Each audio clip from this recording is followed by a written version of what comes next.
Quer finalmente aprender a fazer o seu fermento natural? Então vamos lá, o tal do levain, tão famoso nos tempos de hoje.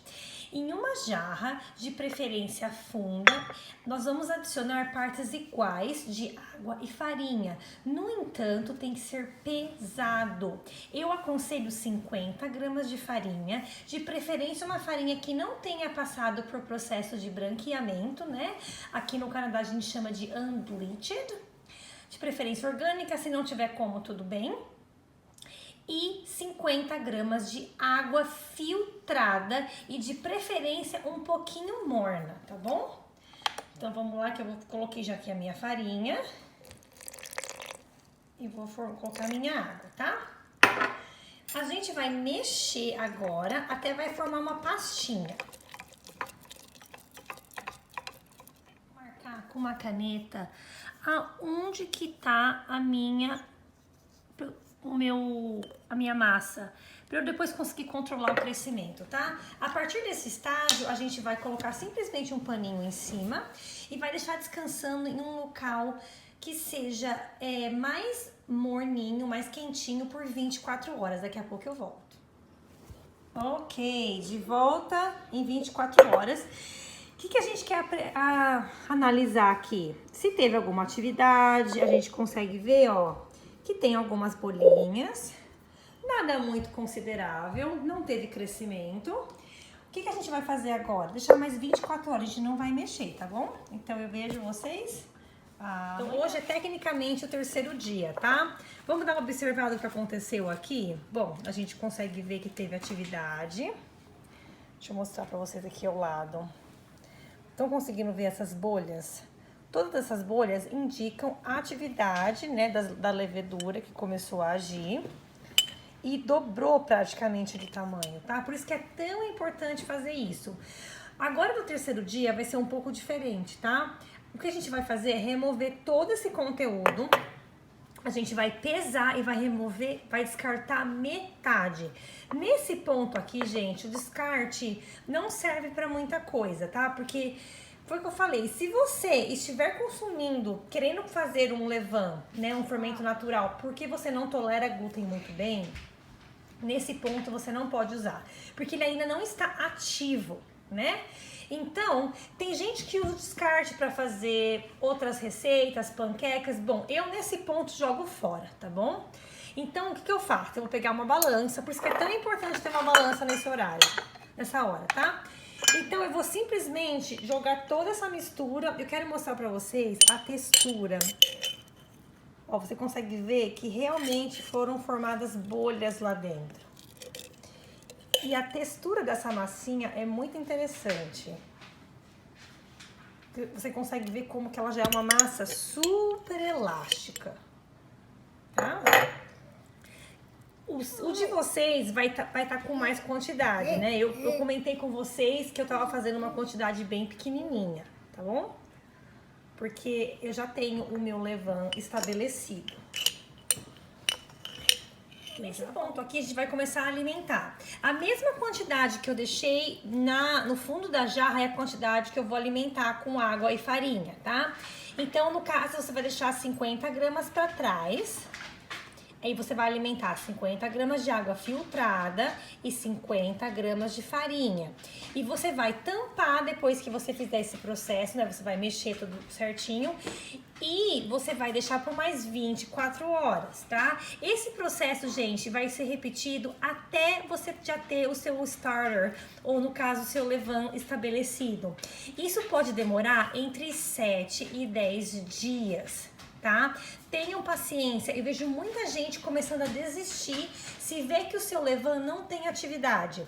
Mas eu vou voltar aqui para mostrar para vocês que vão vir me perguntar, mas Bruna, eu não poderia continuar alimentando esse fermento? Gente, sim. Porém, o que acontece é que cada vez você vai ter mais e mais e mais e você vai ter que começar a alimentar mais e mais e mais e mais, tá? E como é um processo que a gente descarta, né, o excesso, eu não acho legal ficar desperdiçando farinha, tá bom? Mas vai de você. Eu não aconselho, tá bom?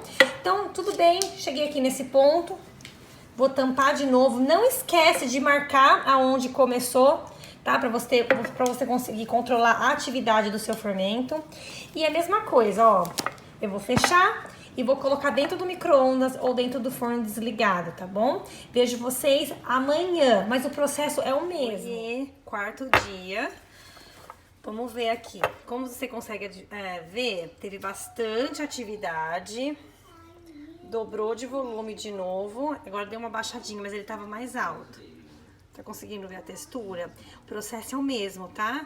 Eu vou pesar tudo, vou descartar metade, vou deixar só 50 gramas na jarra e alimentar com 50 gramas de farinha e 50 gramas de água filtrada, de preferência um pouquinho morna. E aí eu volto amanhã de novo, tá bom? Quero mostrar pra vocês como que ele é, tá? Ó, mais de pertinho agora, tá bom? E amanhã eu volto pra mostrar o quinto dia. Ó, era pra ser o quinto dia, mas eu ontem esqueci e não alimentei, tá? Acontece, gente, tá? Ó, mas tava do mesmo jeito, tá? Aqui ontem. A gente consegue ver que não teve muita atividade, não tem quase muitas bolhas e é normal. Muita gente chega nesse estágio que é desistir de fazer o levain. Porque fala, ah, não tá rolando, gente. Não, por favor, tá? Se em algum desses estágios uma aguinha mais escura formar em cima, só quer dizer que você precisa alimentar ele, tá? Então a gente vai alimentar ele, mesmo processo, tá? Coloca aqui dentro, pesa, coloca metade aqui, alimenta metade, é farinha e água na mesma proporção. Vamos lá ver como que tá o nosso fermento. Hoje, tecnicamente, é o 9º dia, tá? Mas eu diria que é o 8º, porque... Você sabe como é que é a contagem dos dias, né? Ó, o que a gente consegue ver aqui? Tem atividade, dobrou de tamanho e tem bolinhas aqui do lado. Não sei se vocês conseguem ver. A textura que a gente quer, ó, quando eu mexo aqui, vocês vão conseguir ver, olha isso daqui. Essa é a textura exatamente que você quer do seu fermento, tá? Eu acho que ele precisa de mais um dia. Por quê? Porque eu esqueci dele, né? Um dia ou outro eu acabava esquecendo. Mas a gente pode fazer um teste pra saber se ele tá pronto pra ser usado. Olha só a quantidade de bolhas. Deixa eu dar um zoom pra vocês conseguirem ver melhor. Tá vendo isso? Olha que lindo. Eu acho que ele tá pronto nesse estágio, ó. É exatamente isso que a gente quer. E, gente, eu falo pra vocês, não desistam, tá? Porque ontem, quando eu peguei ele, gente, depois de ter esquecido, eu não filmei, ele tava completamente sem atividade nenhuma, com aquela aguinha por cima que eu falei pra vocês, que é o indicativo que ele precisa ser alimentado. Então, assim, ó, um dia que eu alimentei ele ontem à noite, olha o que aconteceu hoje, gente, ele tá super ativo. Então, eu vou mostrar pra vocês como que a gente sabe se o fermento tá pronto ou não pra ser usado. Uma vasilhinha, vai colocar água, tá? Acho que até preciso colocar mais. E a gente vai pegar um pouco desse fermento e vai jogar em cima, tá?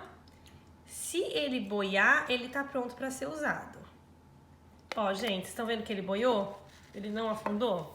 O que eu diria pra vocês? Tá pronto pra fazer pão? Eu diria que tem que alimentar mais uma vez, tá bom? Pra dar um pouquinho mais de força nele. Tem muita gente que diz que quando você faz o seu fermento e você não consegue fazer pão logo em seguida. Eu não sei se isso é verdade não, porque eu fiz e deu certo, tá? Então o que eu faria? Nesse estágio ele tá pronto, olha que lindo que ele tá, super bolhudinho. Eu alimentaria ele mais uma vez, tá? Vamos dizer, alimentaria ele agora pra fazer o pão mais tarde, ou alimentaria mais tarde pra fazer o pão, né, amanhã. E tá pronto, gente. É assim que é formado o seu fermento natural, tá? Então ele demora geralmente de 7 a 10 dias. Então esse daqui eu diria que teria demorado acho que 7 se eu não tivesse esquecido dele. Mas você viu, eu esqueci dele, gente. E mesmo assim ele deu certo, tá? Teve acho que 2 dias nesses 9 dias que eu esqueci. Porque eu comecei ele na terça-feira passada e hoje é quarta-feira, tá? Por isso que eu disse que tecnicamente é o 9º dia. Mas na verdade é 8. Vocês entenderam, né? Olha só, que lindinho que ele tá, super bolhudinho, é exatamente isso que a gente quer. Quando a gente puxa assim com a colher, você exatamente consegue ver a atividade, né? Que ele já tá, é um fermento vivo, né? Então assim, ó, eu espero que vocês tenham gostado.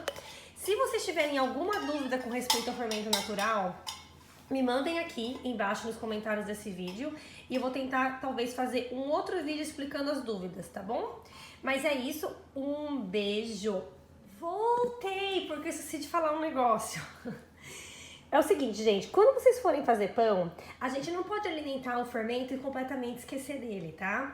Nós temos que fazer o pão quando o fermento tá no pico da fermentação. Mas o que isso quer dizer? Ele vai ficar bem altinho, você vai perceber que ele tá assim alto, volumoso, e depois ele vai começar a cair. E consequentemente, quando ele começa a cair em volume, a força dele também perde. Então o que eu gosto de fazer? Geralmente eu gosto de alimentar o meu fermento, digamos que 2 ou 3 horas da tarde, para fazer o pão antes de dormir.